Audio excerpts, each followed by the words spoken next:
헌법이란 건요, 사실은 국민투표로 확정하잖아요. 그래서 국민이 직접 만든 최고의 법인 거예요. 우리 대한민국이 지금 헌법에 관한 동아시아에서 최고예요.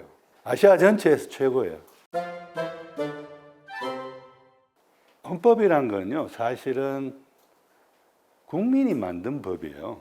그리고 국민의 법이에요, 이거는. 다른 민법이나 형법, 상법, 경제법, 사회보장법 이런 것들은 국민의 대표인 국회가 만든 거지만 헌법은 사실은 국민투표로 확정하잖아요. 그래서 국민이 직접 만든 최고의 법인 거예요.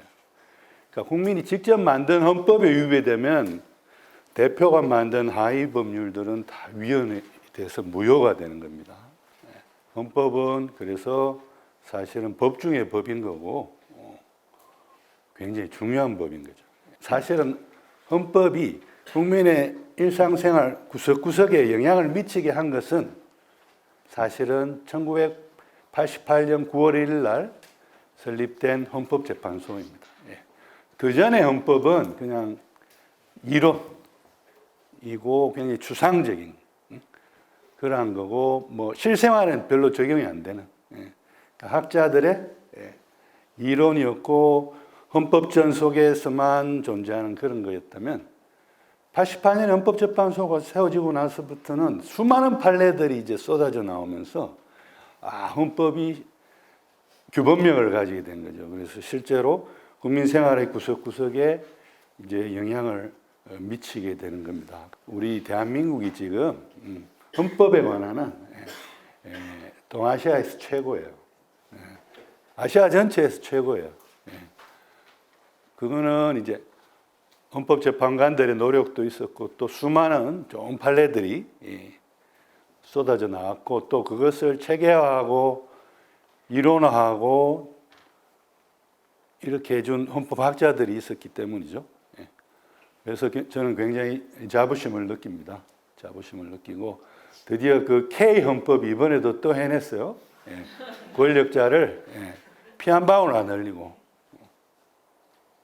권좌에서 내려오게 했어요. 박근혜 대통령 2017년에 헌재 결정으로 파면되죠. 윤석열 대통령 8년 후인 2025년에 파면이 돼요. 그런데 세계에 이런 나라가 없어요. 권력자, 그것도 최고 권력자를 피 한 방울 안 흘리고 이렇게 내려오게 한 거, 그것도 헌법에 의해서, 헌법이 정한 절차에 따라서 굉장히 세계적으로 앞서가는 나라라고 볼 수 있어요. 오히려 역설적이게도 윤 대통령이 우리 대한민국의 국격을 확 떨어뜨렸다면 민주주의 수준이 높지 않다라는 식으로 비춰지게 만들었다면 헌재에 의해서 파면되는 것을 보고 저는 대한민국 국격이 과거보다 더 많이 올라갔다고 생각합니다. 새로운 리더십에 의해서 헌정 질서를 회복하고 새 시대로 나아가면 저는 오히려 이게 더 전화위복의 계기가 되리라고 봐요. 기본권 중에 이제 여러분들 기본권은요, 포괄적 기본권. 헌법 제10조가 기본권의 맨 앞에 조항이지 않습니까? 일문이 뭡니까? 모든 국민은 인간으로서의 존엄과 가치를 가지며 행복을 추구할 권리를 가진다. 인간의 존엄과 가치 및 행복 추구권이에요. 근데 저는 개인적으로는 행복 추구권에 관해서 논문을 많이 썼는데 젊은 시절에 행복 추구권이라는 것은 없다가 주제야. 행복 추구를 기본권으로 인정해 버리면 나머지 기본권들이 다 죽어버려요. 왜? 행복 추구권이 포섭할 수 없는 그런 경우가 없거든요. 왜냐하면 행복이란 말 자체가 광의적이고 다의적이잖아요. 그죠? 근데 현재는 고집을 피워가지고 행복 추구권의 기본권성을 아직까지도 인정하고 있죠. 그러면서 행복 추구권에서 별의별 걸 다 끄집어내고 있어요. 그렇지만 제 논문 때문은 아니겠습니다만 과거에는 행복 추구권도 위반했다, 신체의 자유도 위반했다 이렇게 여러 기본권과 함께 행복 추구권 위반 여부를 판단했는데 요즘은 헌재가 입장을 바꿔가지고 보충적 보장설이라고 그래가지고 다른 침해된 기본권이 있으면 행복 추구권 위반 여부는 판단 안 하고 다른 침해한 기본권이 없을 때에만 보충적으로 최후 수단으로 행복주거권 위반 여부를 판단하는 그러한 입장으로 약간 변환했습니다. 근데 10조 포괄적 기본권, 인간의 존엄과 같이 행복주거권 안에서 인격권과 행복주거권이 나오고요. 이 인격권과 행복주거권으로부터 자기 운명 결정권이라는 게 나와요. 자기 결정권이라고 하는 거죠. 그러니까 자기 인생의 중요한 사항에 대해서 자기가 결정할 수 있는 권리인 거예요. 낙태죄 사건 말이죠. 이게 2019년 결정이죠. 여기서 여러분들 잘 아시죠? 우리나라의 낙태에 관한 입장은 뭐예요? 형법으로 일단 금지해요. 임산부도 처벌하고요. 그 다음에 낙태 시술을 해준 의사, 조산사, 약종상 이런 사람들도 처벌합니다. 그러니까 자기 낙태, 임산부 처벌하는 것이 269조고요. 그 다음에 의사 등을 처벌하는 게 270조예요. 그런데요, 또 예외적으로 열어놨어요, 낙태를. 그게 뭐냐? 특별형법이라고 할 수 있는 모자보건법에서 이렇게 5가지 사유에 해당하면요, 낙태를 할 수 있어요. 그런데 이것도요, 모자보건법 시행령에 의해서 임신된 후에 24주죠. 그러니까 6개월 내에서 이러한 사유가 있을 때만 낙태를 할 수 있는 거예요. 그러다 보니까 현실은 어떻게 돼버리는 줄 아세요? 낙태가 너무나도 많이 일어나는 거예요. 너무나도 많이 일어나고 형법이 거의 사문화돼 버리는 거예요. 형법의 낙태죄 조항이. 아주 적발되는 사람은 극소수예요. 100 몇만 명 중에 대여섯 명이죠. 그럼 재수 없는 거죠. 적발돼서 처벌되는 사람. 그러니까 사문화된 조항이 돼 버렸어요. 그래가지고 이 낙태죄 규정에 대해서 의사인데 이 의사가 3년 동안 69회에 걸쳐서 낙태 시술을 해줘요. 그래서 이 적발이 돼가지고 이 사람이 이제 형사재판을 받다가 이 낙태죄 규정에 대해서 위헌법률심판 제청을 해주세요 하면서 담당 재판부에 요구를 했는데 담당 재판부가 그걸 받아들이지 않아서 헌법소원으로 직접 갖고 가지고 낙태죄 규정의 위헌 여부를 묻습니다. 10조 1문에서 보면 여기서 이제 자기 결정권이 나온다라는 건 제가 아까 말씀드렸죠, 그죠? 그랬던 거고, 그러니까 임신한 여성도 자기 결정권이 있는 거예요. 임신을 하고 출산을 하고 양육하고 이게 얼마나 그 시간이 많이 들고 노력이 많이 드는 겁니까? 그러니까 여성에게는 이거야말로 자기 운명 결정권의 차원이 되는 거죠. 헌법재판소도 이 임산부 여성은 자기 운명 결정권, 자기 결정권으로서 임신 상태를 계속할 건지 아니면 중단할 건지, 즉 낙태를 할 건지에 관한 결정권이 있는 거다. 그 다음에 태아의 입장에서는 뭐야?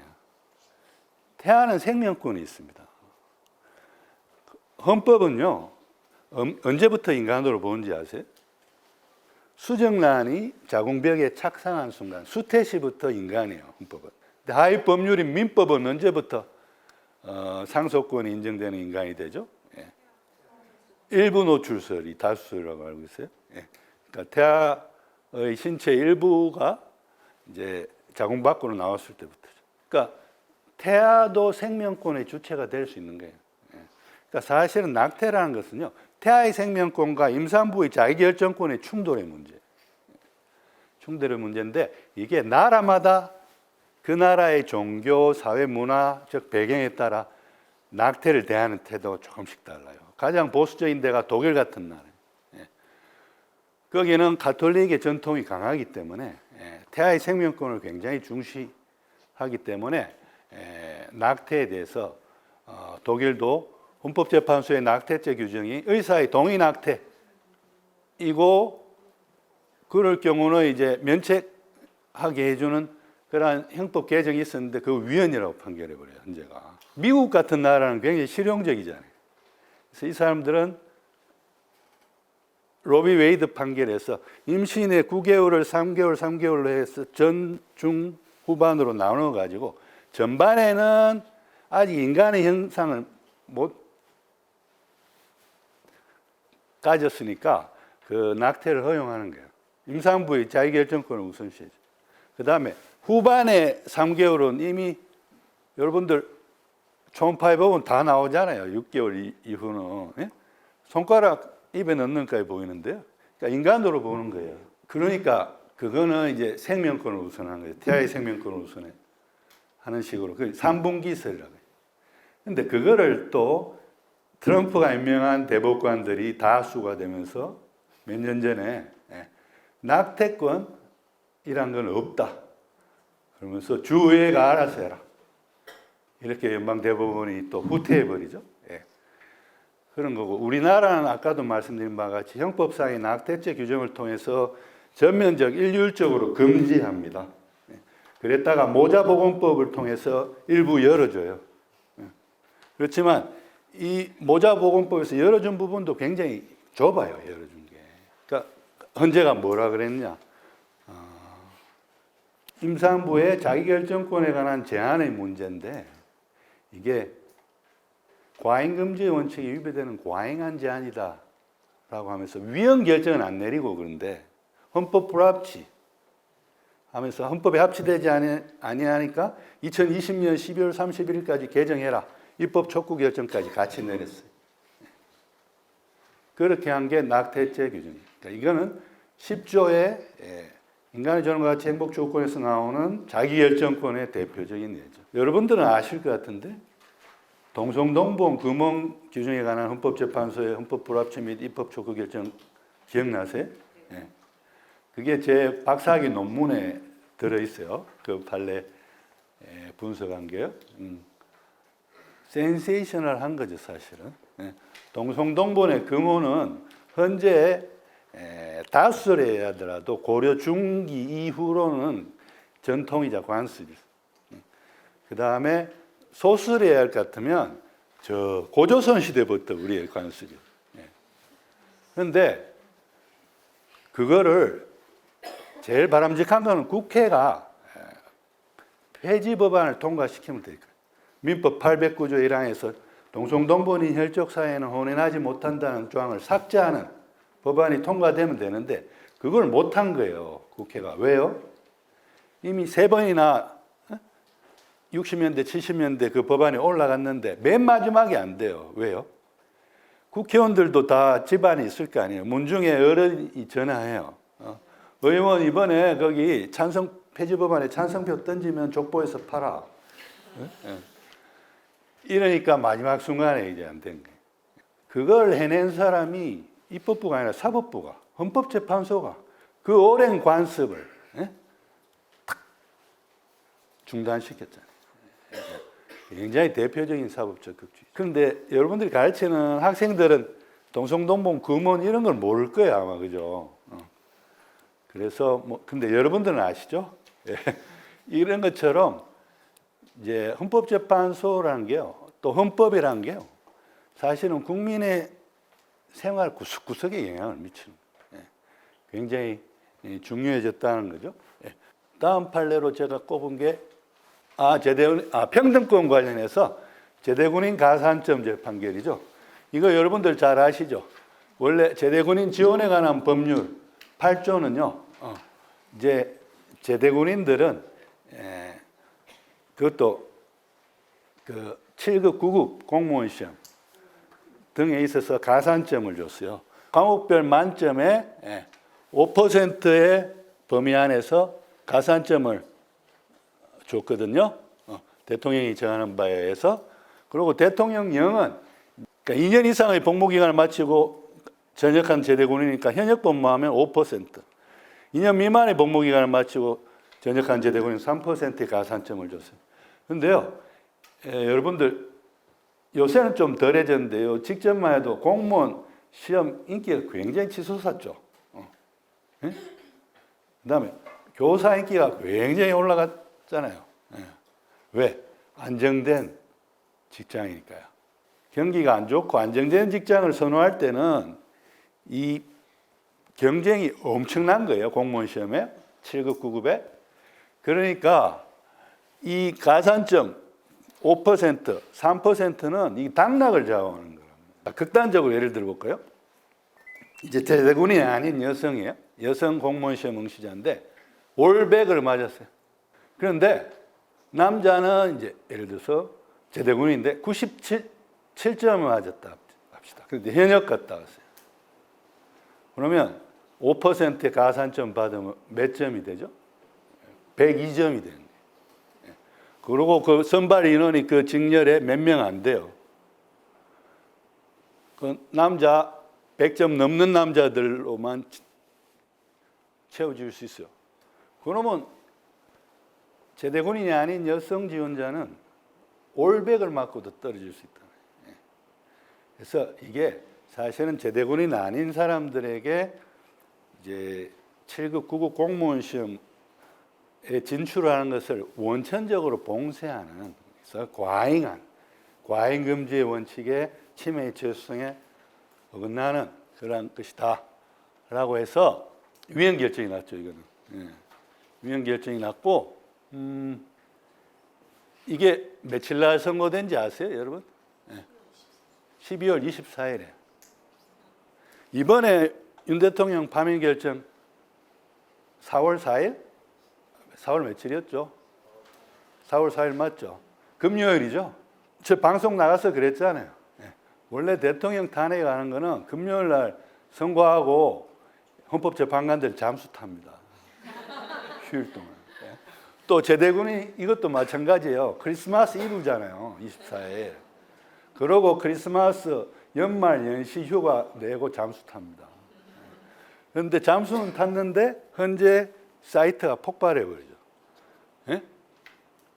남성 제대군인들이 다운시켜 버려요. 굉장히 예민한 결정이라는 거 자기들도 안 거예요. 헌법재판관들. 그러니까 크리스마스 이브 날 결정하고 잠수를 탄 거죠. 그리고 이 결정을 잘 보시면 이게 김용준 헌재 소장, 이 소장할 때 내린 소장 말에 내린 결정인데요. 김용준 헌재 소장이 그 장애인이에요. 신체 장애에서 어릴 때 소아마비를 알아가지고 한쪽 다리를 좀 저시거든요. 그분이 이제 헌재 소장으로 있다가 되돌아보니까 자기가 장애인이나 여성을 위한 결정 하나도 못 내린 거예요. 이때까지. 주목할 만한. 그러니까 마음 먹고 내린 거예요. 이게. 그분 입장에서는. 그리고 저도 헌법재판소에서 교수하면서 겸직으로 헌법재판연구위원도 오래 하고 그래가지고 현재 내부 사정이 좀 밝습니다. 박담 밝은데 원래는 이게요. 합헌 의견이 꽤 있었어요. 헌법재판관. 그런데 김용준 소장이 자기 퇴임 이전의 마지막 작품으로 이거를 위헌 결정을 끌어내는데 만장일치의 위헌이에요. 그런 게 헌법재판소장의 리더십이에요. 왜냐? 만장일치가 있으면 반대 의견이 없기 때문에 아무도 토를 달 수 없는 거예요. 안 그렇습니까? 그래서 특히 공론분열이 일어날 수 있는 것들에 대해서는 소장이 리더십을 발휘해서 만장일치의 결정을 끌어내야 돼요. 미국 연방대법원도 그랬어요. 흑인 아동들, 공립초등학교에서 흑인학교, 백인학교 분리 교육하는 거. separate but equal, 분리하되 평등의 원칙에 의해서 그거 다 괜찮다. 합헌 결정이 이미 한 6번 난 거예요. 그런데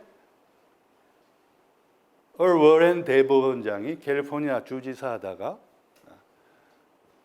대법원장이 돼가지고 마음먹고 이걸 위헌 결정을 내리는데 얼 워렌도 합헌의 의견을 가지고 있었던 재판관들 한 명 한 명 설득합니다. 리더십을 발휘해서. 왜냐? 이게 사회적 파장이 얼마나 큰 판결이에요. 그죠? 이런 거에 반대 의견이 있으면 국론이 분열된다. 그래서 이번에도 윤석열 대통령 탄핵 사건에서 문영배 헌재 소장이 리더십을 발휘해 준 거예요. 그게 만장일치가 나오니까 받아들이잖아요, 결국은. 안 그래요? 윤 대통령 지지하시는 분들도. 만약에 반대 의견이 한두 명이라도 있었으면 이렇게 그 결정에 대해서 승복도가 높지 않았을 거다라고 저는 생각하고요. 자, 그 다음에 또 우리 한국 사회를 또 바꾸었다고 할 수 있는 헌재의 판례가 양심의 자유에 관련한 집총 거부 병역 위반 사건인데요. 그런데요, 이거는 사실은 완전히 판례를 뒤집은 건 아니에요. 왜냐하면 여호와의 증인을 비롯한 양심적 병역 거부자들은 병역법 88조 때문에 다 처벌받았거든요. 병역법 88조 현역 입영 또는 소집 통지서를 받은 사람이 정당한 이유 없이 현역의 경우 3일 이내에 안 나타나면 처벌받는 3년 이하의 징역이 처하는 거예요. 형사처벌이에요. 그래서 보통 1년 반, 1년 6개월 정도 실형을 선고받고 복역을 합니다. 그러면 나중에 나와가지고 사회생활이 제대로 안 되겠죠. 전과자는 낙인이 찍혀가지고. 그래서 수없이 이 병역법 88조에 대해서 위헌 제청이나 혹은 헌법 소원이 올라가요. 그런데 헌법재판소 여러 번 합헌 결정을 내립니다. 그 이유가 뭐겠어요? 양심의 자유도 헌법 37조 2항에서 국가안전보장을 위해서 제한 가능한 상대적 기본권이라는 거예요. 그러니까 양심상의 이유로 군대 거부한 사람을 허용을 해주면 누가 군대 가려고 그러겠느냐. 남북 대치의 상황에서 이거 큰일 난다 이거죠. 그래서 합헌 결정을 내리다가 많은 또 뜻있는 국민들이 물론 또 뭐 거의 반대하는 분들도 있었지만 저 사람들 대체 복무하게 해줘라. 양심적 부양 거부 인정해줘라. 이런 여론이 높았고요. 이야기가 제 오늘 특강의 주제가 됐으면 좋겠는데 헌법이라는 건요. 왜 멋있는 법인지 아세요? 헌법은요. 중요한 윤곽만 규정해요. 그래서 해석의 여지가 굉장히 많은 거예요. 민법은 1186개의 조항이 있어요. 그것도 사인 간의 관계라는 그 좁은 영역에서. 그러니까 해석의 여지가 별로 없단 말이에요. 헌법은 국민생활, 국가생활의 모든 영역에 있어서 130개의 조항 부칙되고 으로 규율하고 있기 때문에 얼마나 해석의 여지가 있습니까? 그런데 그 해석은 유권 해석은 물론 헌법재판관들이 하는 거죠. 그렇지만 그 헌법재판관들의 이 판례를 바꾸는 것은 누군지 아세요, 여러분? 바로 주권자인 국민의 헌법 해석이에요. 주권자인 국민의 헌법 해석이 켜켜이 쌓이고 이것이 여론을 형성해서 헌법재판관들에게 전달되기 때문에 판례가 뒤집어지는 거예요. 그래서 낙태죄도요, 그 앞에 조산사에 의한 낙태 처벌 합헌이다는 합헌 결정이 났었거든. 의사에 의한 낙태 헌법 불합치 결정이 나잖아요. 뒤집어진 거예요, 그것도. 그 다음에 병역법 88조도 마찬가지죠. 양심적 병역 거부자. 이게 합헌이었는데, 근데 자세히 들여다보시면 88조 3항은 그대로 합헌이에요. 88조는 그대로 합헌인데 뭐가 위헌이라고 하는지 아세요? 병역법 5조에서 병역의 종류로 예비역, 보충역 쭉 있는데 대체 복무는 없는 거. 그걸 법률에서 입법 부작위라고 하는. 입법 부작위에 대해서 헌법 불합치가 난 거예요. 그러니까 대체 복무를 넣으라고 해요. 그러면 양심적 병역 거부자들은 대체 복무를 선택해 가지고 국방 의무를 이행할 수 있는 것 아니냐. 그러면 전과자가 안 돼도 되는 거고. 그렇지만 88조는 그대로 합헌이라 했어요. 헌재도. 그렇지만 결과적으로 양심적 병역 거부자들 이 처벌받지 않을 수 있게 된 거잖아요. 그러니까 결과적으로는 판례 변경이라고 볼 여지도 있다는 거죠. 이런 것도 수많은 양심적 병역 거부자들 이 헌법재판소의 문을 두드리고 또 그에 대해서 그들에게 박수를 보내는 또 많은 국민들이 생겨나고 그분들의 헌법 해석이 여론을 형성하고 헌법재판관들의 마음을 움직였기 때문에 이런 결정이 있을 수 있었다는 거죠. 예, 참정권, 신행정 수도 건설에 관한 특별법 사건. 예, 참정권과 관련해 가지고 이거는 이제 여러분들 우리 헌법에 국민 투표를 할 수 있는 경우가 두 경우가 있죠. 130조에 보면 국회를 통과한 헌법 개정안에 대한 국민투표가 있고요. 그다음에 이건 잘 모르시는 분들이 많은데 헌법 72조에 보면 외교, 국방, 기타 국가 안위에 관한 중요 정책에 대해서 대통령이 이를 국민투표에 부의할 수 있어요. 부의해야만 하는 건 아니에요. 대통령의 재량이에요. 그렇게 두 가지의 국민투표가 있는데, 자, 잘 아시겠지만 노무현 대통령 이 이제 대선 캠페인을 하면서 충청도 쪽으로 수도를 이전하겠다. 수도 이전 공약을 내세웠어요. 그래서 그분 표현대로 표현을 빌면 재미 좀 봤어요. 대통령이 당선이 된 거예요. 충청도에서 많은 표가 나와가지고. 그랬으니까 이제 노무현 대통령은 그래도 약속은 지키는 분 아니에요. 그러니까 이분이 이제 신행정 수도 건설에 관한 특별법을 만들어가지고 이 법으로 충청도 영기 쪽으로 수도를 이전하려고 한 거예요. 그래서 차근차근 이렇게 그걸 추진하고 있는데 서울시 공무원들을 비롯한 많은 분들이 이거를 헌법소원으로 헌법재판소에 갖고 간 거예요. 그러면서 그분들이 침해받았다고 주장한 기본권은 뭔지 아세요? 거주 이전의 자유 이런 거예요. 내가 지금 서울 사는데 저 영기 쪽으로 가면 내가 그쪽으로 이사 가야 된다. 거주 이전의 자유 칩니다. 난 서울에 있고 싶어. 그게 기본권이에요. 하여튼 간에 그런 걸 주장하면서 헌법소원을 냈어요. 그런데 현재는 완전히 다른 이유로 위헌 결정. 그게 뭐냐? 현재는 맨 처음에 수도의 정의부터 내립니다. 뭐가 수도냐? 정치행정의 중추적 기능을 하는 국가기관의 소재지라고. 그러니까 국회, 그다음에 청와대, 그다음에 대법원, 헌법재판소 이런 것들을 옮기는 게 수도 이전이라는 거예요. 그런데 이 신행정 수도 건설에 관한 특별법에 보면 그런 것들을 옮긴다는 내용이에요. 그러니까 이건 수도 이전이다. 그러면서 이제 드디어 헌재가 오버하기 시작합니다. 관습헌법이라는 말을 처음으로 지어내요. 노무현 대통령도 그랬잖아요. 관습헌법? 나도 사법시험 공부 오랫동안 했지만 처음 들어본다. 처음 들어볼 수밖에 없죠. 헌법 교과서에 딱 한 줄 나와요. 관습헌법이 아니라 헌법적 관습이라고 나와요. 그걸 헌재가 말을 관습헌법이라고 그럴듯하게 바꾸면서 글쎄 우리 성문헌법 조항이 1조부터 130조까지 130개나 있는데 현재 재판관들은 그거 말고도 자기들 눈에는 대한민국의 수도는 서울이라는 관습헌법 규정이 있대요. 행간에 어딘가에. 저는 아무리 봐도 안 보이던데. 그러면서 자, 대한민국의 수도는 서울이기 때문에 서울 이외 충청도, 영기나 이쪽으로 옮기려면 관습헌법의 내용에 배치되는 헌법 조항을 헌법 개정을 통해서 헌법에 넣어서 관습헌법을 사멸시켜야 수도를 이전할 수 있지.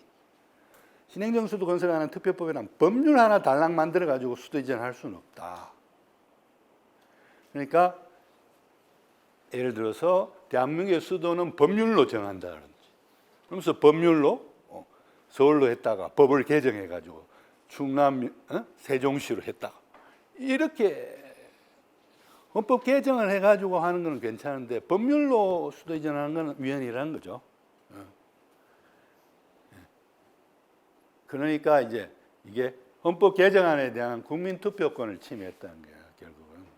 근데 그거는 아주 매니플레이션, 기술적인 위헌의 근거로 기술적으로 기본권 침해를 만들어내려고 막 조작한 거 어떻게 보면. 결국은 실질적인 건 뭐예요? 얘들아, 대한민국의 수도는 서울이란다. 헌법재판관이 내가 지금 살고 있는, 특히 강남구. 예?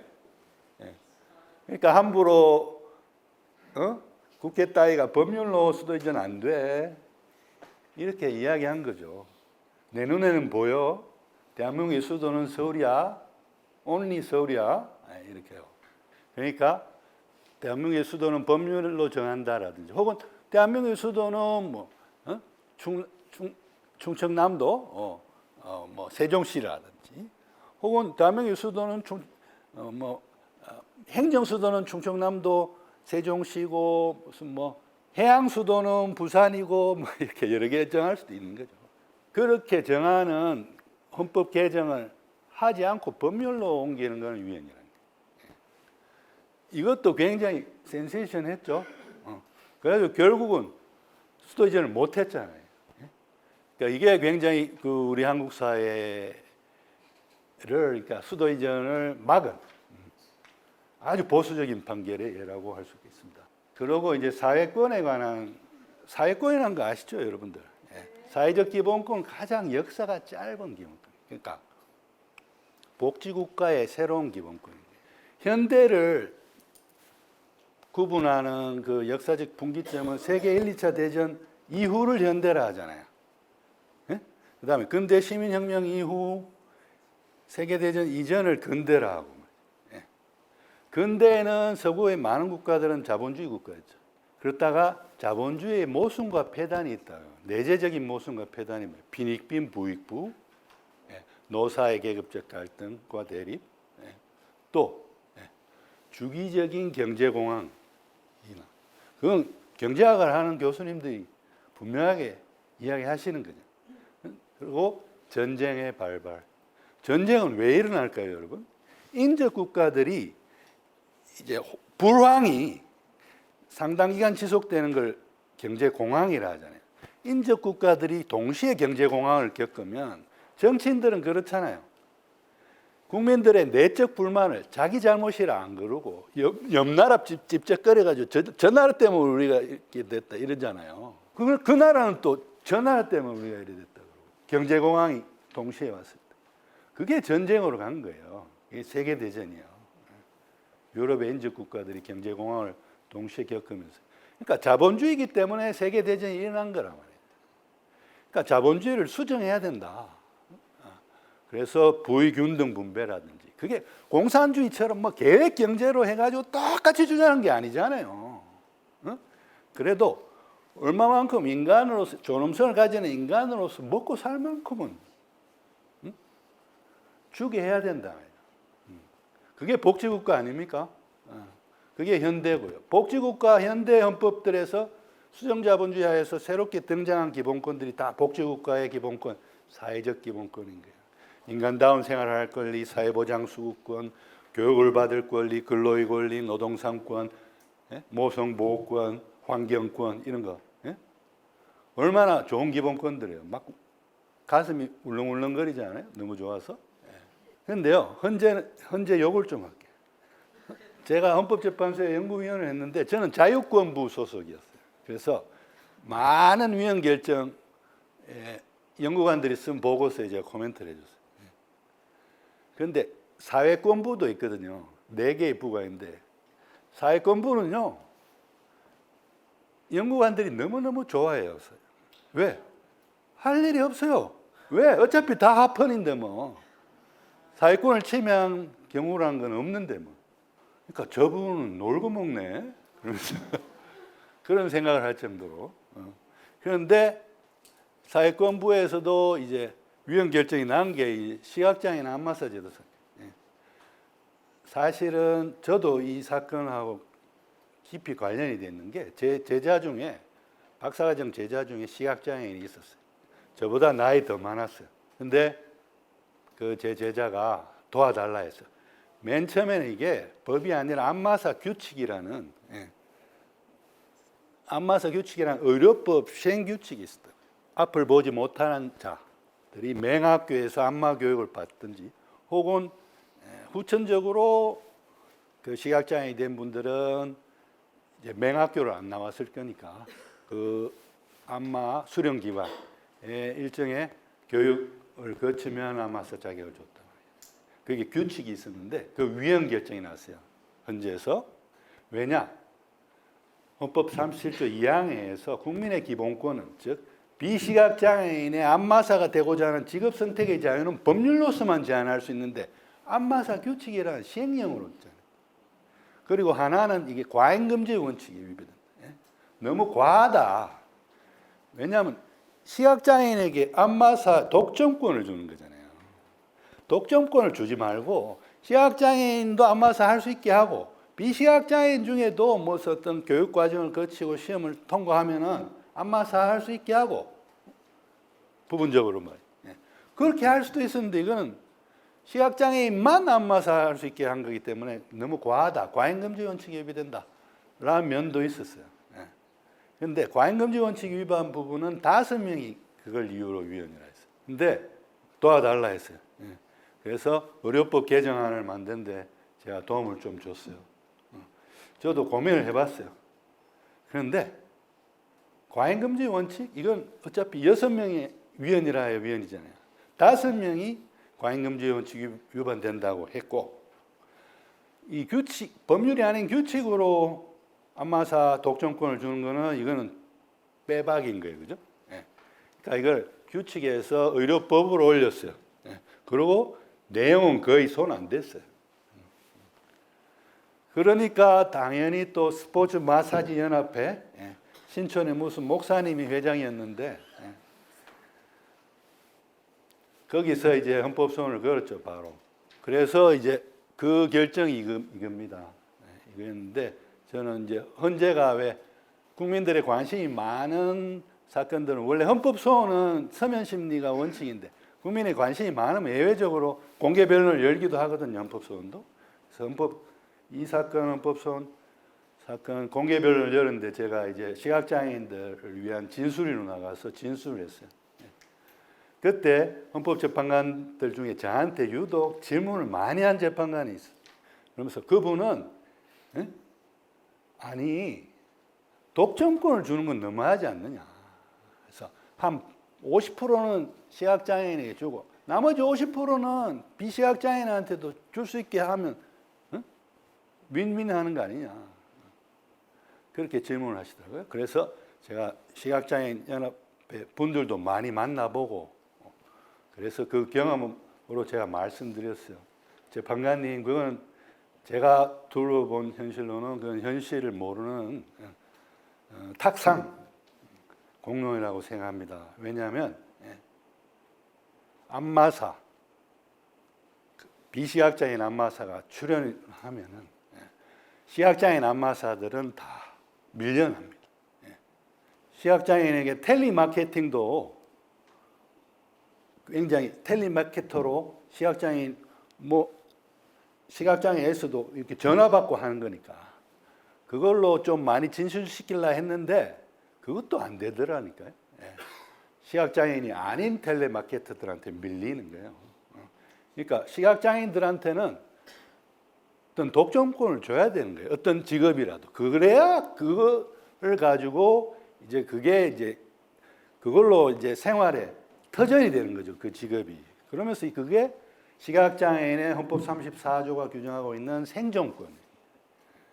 헌재가 이 법률로 올렸을 때는 합헌 결정을 내리면서 시각장애인의 생존권과 비시각장애인의 직업 선택의 자유가 충돌하는 기본권 충돌의 상황이다. 근데 그때는 시각장애인의 생존권이 비시각장애인의 직업 선택의 자유보다 더 절박하다. 왜? 비시각장애인들은 굳이 안마사 안 해도 다른 직업으로도 생존할 수 있잖아요.